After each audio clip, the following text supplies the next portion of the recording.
Asawa na nga akong gipangita, dili na uyab. Ako ning pagumangkon, anak sa akong kuya. Siya si Galil, ug pangalan pa lang sipa na kayo.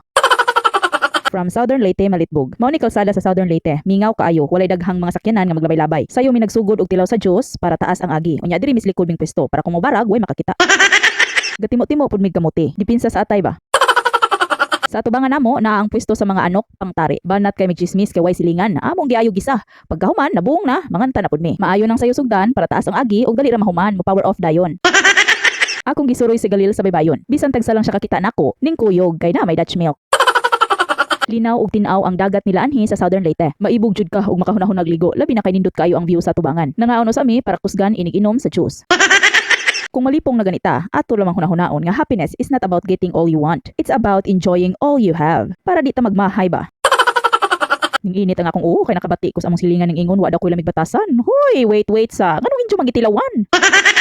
Ako sa ning i-marinate paghulat.